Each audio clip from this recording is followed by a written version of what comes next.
Most people think flying is simple. You buy a ticket, show up at the airport, sit down, and hope everything goes smoothly. But after spending 15 years working above the clouds, I can tell you that air travel is not what airlines want you to believe. My name is Mila, and what really happens inside airports rarely matches the explanations posted on departure boards. Today, I'm pulling back the curtain on the hidden system that quietly decides whether your flight leaves on time, whether your bag shows up, and whether you walk off the plane frustrated or unexpectedly upgraded. You've probably heard the usual advice: clear your cookies, don't drink airplane coffee, arrive early. Those tips are surface level.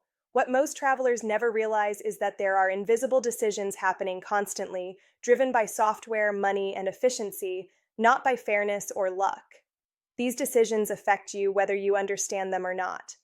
The difference between a smooth journey and a travel nightmare often comes down to knowing how the system actually works. Have you ever watched a gate agent pacing back and forth looking stressed, even though the plane is sitting right outside the window?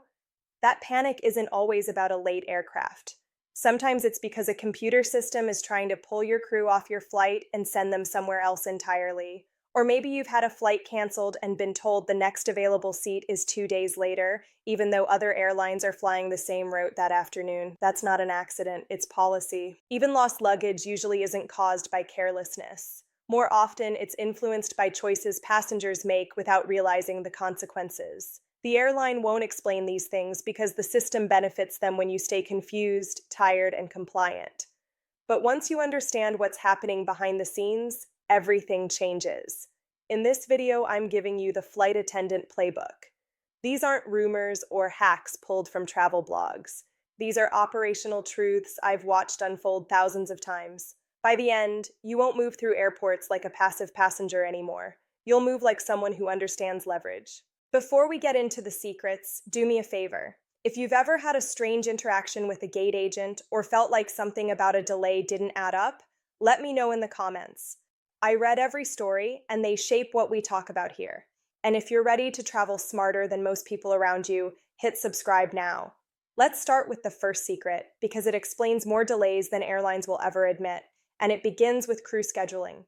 When a delay pops up on the screen, you'll usually see a familiar excuse: equipment issue, late arrival, weather somewhere far away. What you almost never hear is the real cause, even when the aircraft is parked at the gate, fueled, cleaned, and technically ready to fly. In many short delays, the real problem has nothing to do with the plane at all. It's the crew scheduling system quietly reshuffling human beings like pieces in a massive, high-stakes puzzle. Airlines don't assign pilots and flight attendants to just one flight. They're building multi-day sequences, sometimes 3 or 4 days long, that must line up perfectly with legal rest requirements, duty time limits, and future connections. If one flight in that chain breaks, the entire sequence can collapse. When that happens, the system immediately looks for replacement crew, but not just any crew. It needs people who can legally operate not only your flight, but the next several flights after it. Let's say your crew was supposed to arrive from Chicago, but that incoming flight was delayed by a snowstorm. The plane you're boarding is sitting right there, but the crew that should be operating it isn't. Now the system starts scanning for reserves.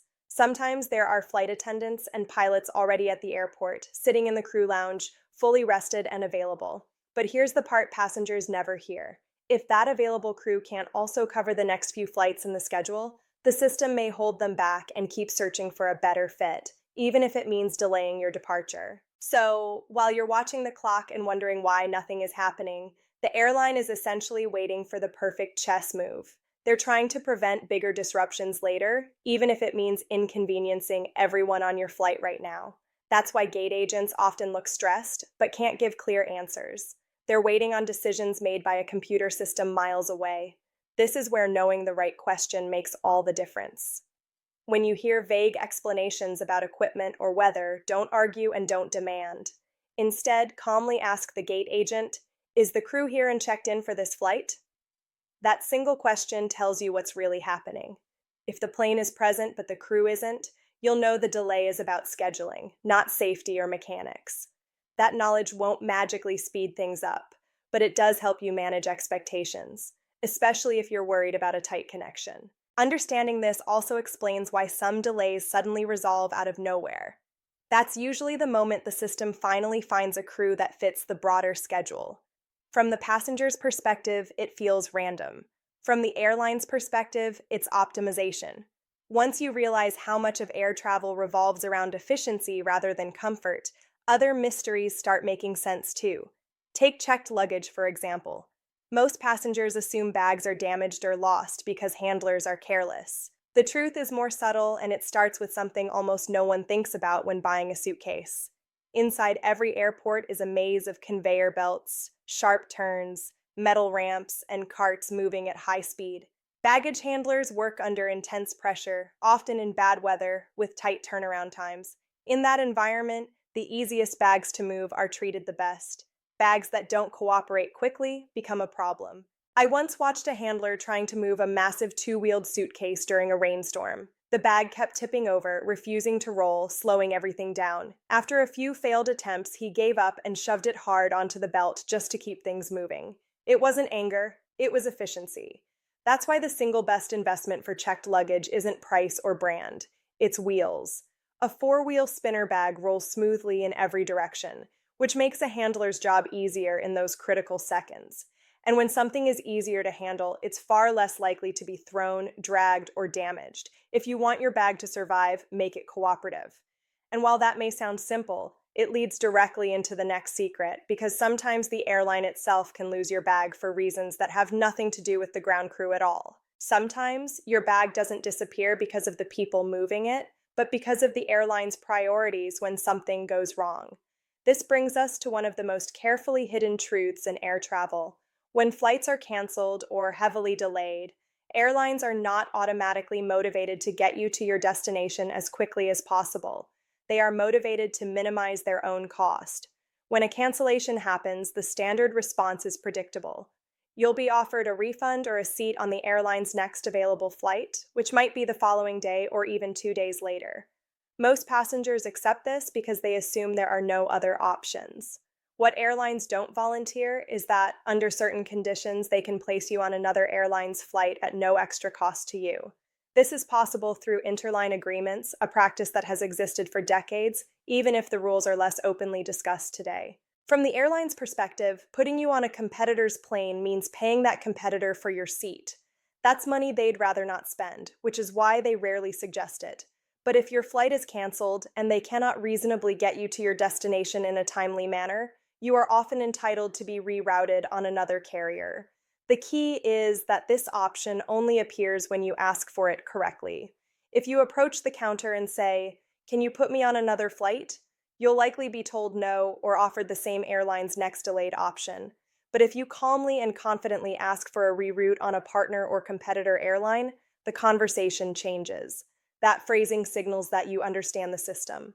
It tells the agent you're informed, prepared, and serious about getting where you need to go. One crucial detail makes this even more effective. Always research an alternative flight before you reach the desk. Know the flight number, departure time, and airline. When you can point to a specific option, you remove friction from the decision.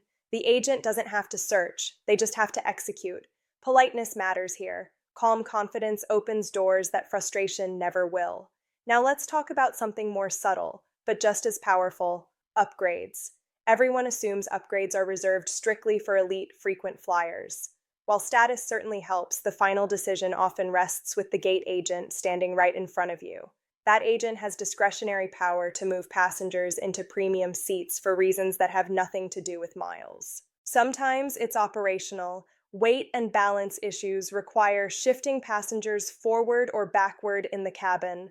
Sometimes it's about filling empty premium seats so they aren't wasted. And sometimes, honestly, it's human nature. Gate agents remember who made their job easier during a stressful day. I've watched agents scroll through passenger lists looking for someone who stood out, not because they complained the loudest, but because they were patient, helpful, and kind. I once saw an entire family upgraded simply because the father brought a small box of donuts to the counter and said thank you for handling a chaotic delay. The agent smiled and said that kind of gesture deserved something good in return. This doesn't mean you should try to bribe anyone. It means you should understand the emotional economy of the gate area. Stress is constant. Kindness is rare. Being calm, cooperative, and respectful makes you memorable in the best possible way. And here's the quiet truth most people miss. When you become the least problematic person in a stressful situation, you often become the easiest person to reward. That reward might be an upgrade, better seat placement, or simply more effort on your behalf when something goes wrong. Where you sit also matters more than people realize, not just for comfort, but for how you experience turbulence.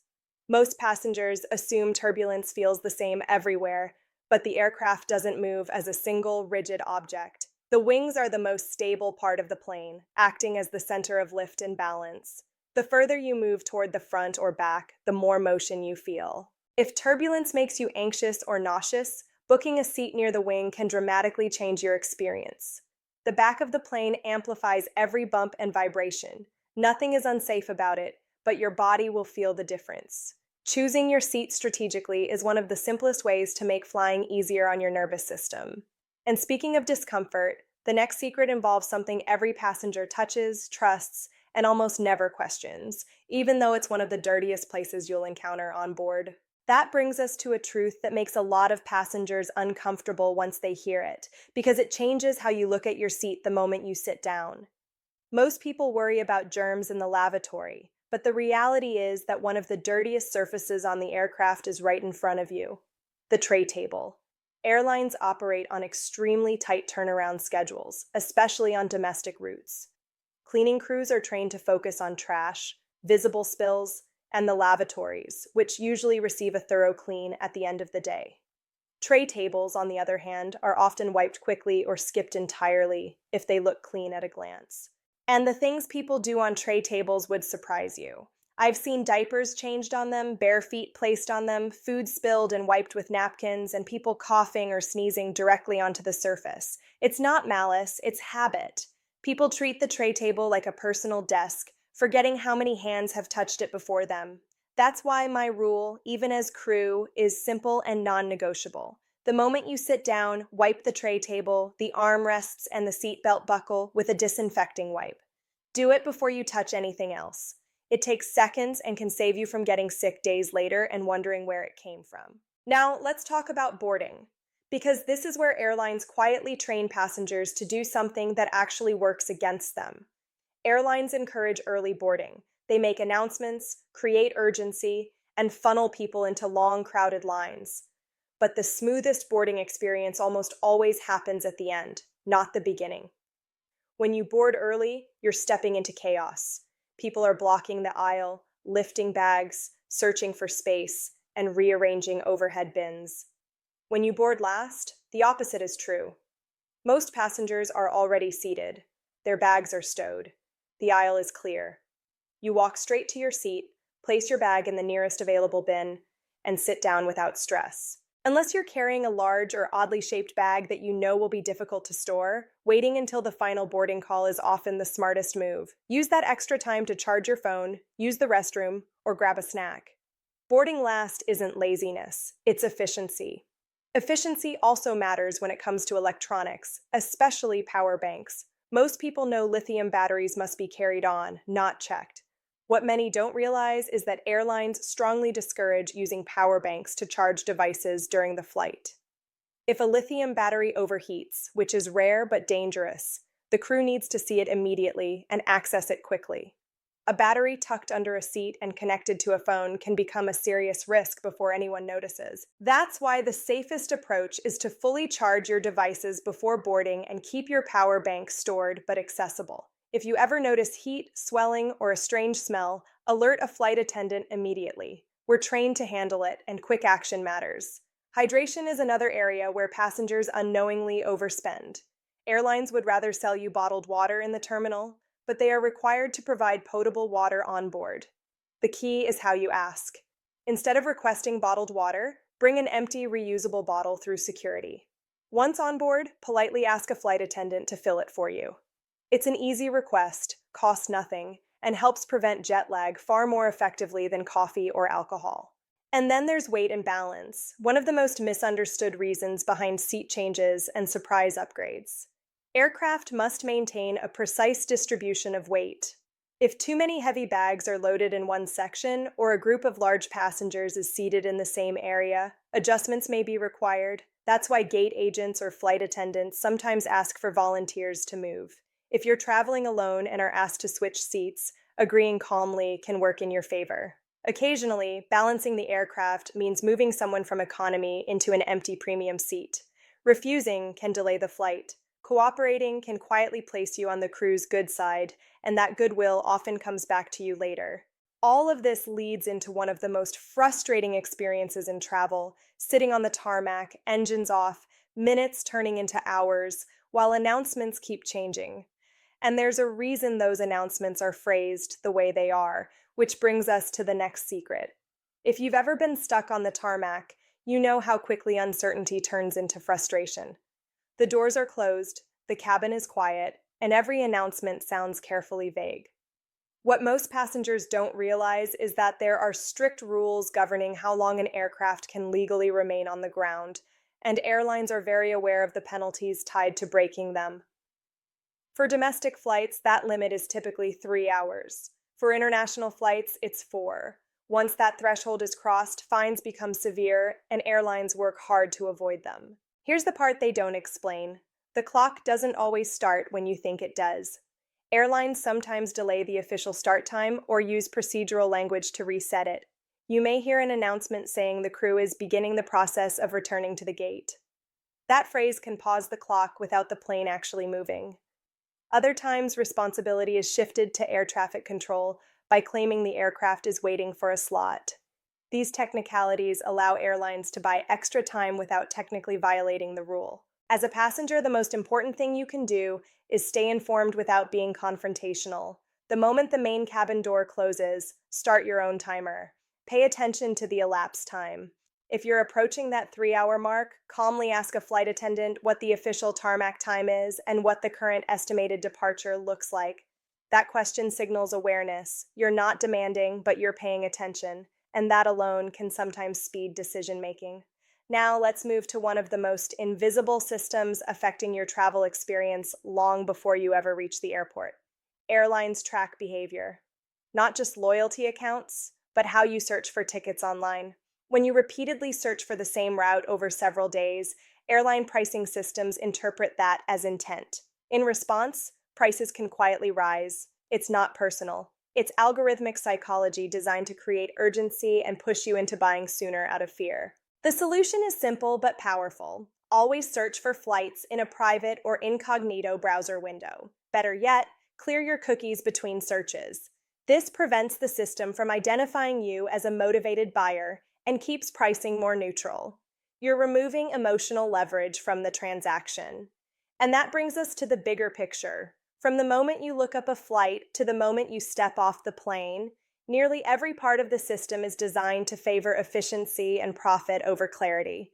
But once you understand how these mechanisms work, you stop feeling powerless.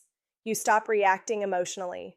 You start making informed choices, which leads directly to the final truth about travel and why the best flyers don't rely on luck at all.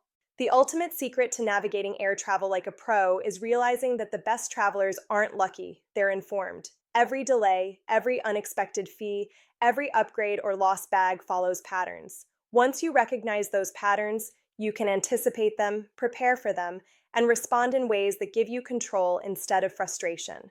The airline system is not personal, but it is predictable, and knowing its rules gives you the upper hand. Take, for example, upgrades. We've already discussed how gate agents have the power to move passengers into premium seats for weight distribution or empty rows. Travelers who understand this don't just hope for an upgrade. They make themselves the ideal candidate. They remain calm under stress, assist others, and follow instructions without complaint. That kind of behavior signals to the crew and agents that you're cooperative, reliable, and easy to work with. In return, you often find yourself benefiting from opportunities that seem random to others, but are the result of predictable human responses. Similarly, luggage and boarding strategies matter more than most people realize. Carrying a 4-wheel spinner suitcase, waiting until the final boarding call, and knowing exactly how to store your electronics all reduce risk and stress. Each small action compounds to create a smoother experience. By handling these details intelligently, you decrease the chance of lost baggage, minimize exposure to germs, and ensure that your personal needs, like hydration or seating preference, are met efficiently. Understanding these operational secrets also helps you navigate cancellations, delays, and tarmac holdups. Knowing your rights during a cancellation, asking politely for reroutes on partner airlines, timing your questions about tarmac delays, and tracking elapsed time can save hours of wasted waiting. It turns passive, reactive travel into proactive control. You're no longer at the mercy of announcements or algorithms. You're aware of the system, which is the most powerful advantage any passenger can have. Finally, the bigger picture is about mindset. Flying becomes less stressful when you approach it like a professional rather than a victim. Each choice, from how you pack your bag to the way you interact with crew members, contributes to a seamless journey.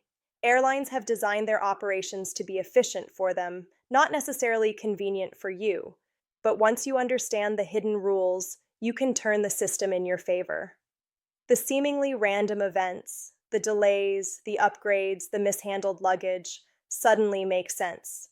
They are part of a predictable pattern that anyone who pays attention can navigate successfully. So, from the moment you search for your ticket to the instant your luggage arrives at the carousel, you now have the knowledge to hack the system. You can avoid the most common pitfalls, get preferential treatment when it's available, and travel smarter, not harder. Remember, the key isn't luck. It's awareness, preparation, and strategic action. By using these insider insights, you transform from a typical passenger into a traveler who is informed, confident, and in control. Next time you fly, you'll do more than get on a plane. You'll navigate the airport and airline system like an insider. Travel smarter, stay calm, and enjoy the journey because you now know what most passengers will never understand.